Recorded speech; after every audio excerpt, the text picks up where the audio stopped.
السلام علیکم۔ آج پھر ایک خاص ویڈیو کے ساتھ میں آپ کے روبرو ہوں۔ سرقہ کیا ہے؟ اس کو جاننے سے پہلے چلیے ایک دو واقعات سن لیں۔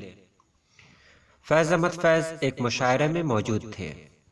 ایک نوجوان مائک پر آیا اور ان کی غزل گلوں میں رنگ بھرے بادے نوبہار چلے اپنے نام سے سنانا شروع کر دی۔ فیض صاحب خاموشی سے غزل سنتے اور مسکراتے رہے۔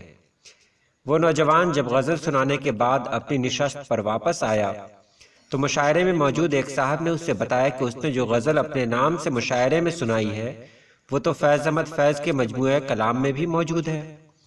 اس نوجوان نے انتہائی غصے کے عالم میں سر جھٹکایا اور کہنے لگا، اب دیکھیں صاحب، جب اتنے بڑے بڑے شعراء بھی ایسی حرکتیں کرنے لگے تو ہم جیسے نئے لوگوں کی شاعری پر بھلا کون یقین کرے گا؟ اسی طرح ایک اور صاحب نے غالب کی غزل اپنے نام سے مشاعرے میں سنا دی، اور جب انہیں بتایا گیا کہ یہ غزل تو دیوان غالب میں بھی موجود ہے تو وہ خاصے حیران ہوئے۔ کہنے لگے کہ اب تو آپ کو یقین آ گیا ہوگا کہ بڑے لوگ ہمیشہ ایک ہی طرح سوچتے ہیں۔ آپ نے ان واقعات سے پتہ لگا لیا ہوگا کہ سرقہ کیا ہے، تو چلیے اب ویڈیو شروع کرتے ہیں۔ سرقہ شعری کیا ہے؟ کسی دوسرے شاعر کے شعر کو بعینہ یا لفظی و معنوی عدل بدل سے اپنا کر لینا سرقہ شعری کہلاتا ہے۔ سرقات شعری کی دو قسمیں ہیں، سرقہ ظاہر، سرقہ غیر ظاہر۔ سرقہ ظاہر کسے کہتے ہیں؟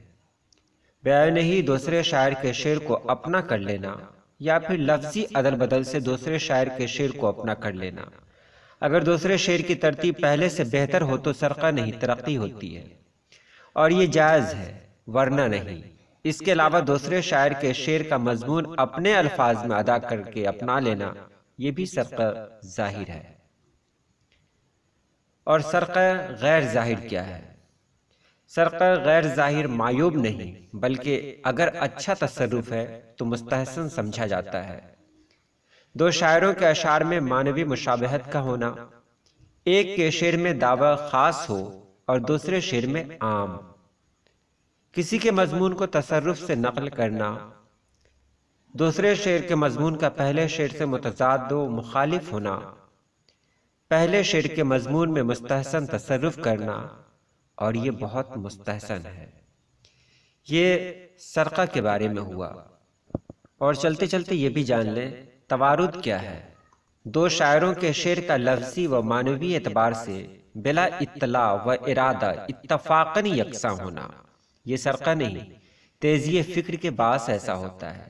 تو آپ نے جان لیا، سرقہ ایک طرح کی چوری ہے، علمی چوری، دوسرے کے مضامین کو اپنا کہہ دینا، دوسرے کی تخلیقات کو اپنے نام سے منسوب کر لینا، یہ سرقہ ہے۔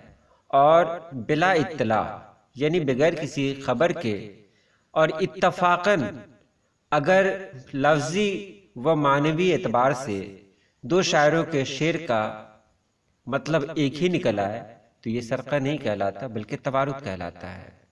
چلیے آج کی اس چھوٹی سی ویڈیو میں بس اتنا ہی۔ اللہ پاک آپ لوگوں کو خوش رکھے، آباد رکھے۔ اللہ حافظ۔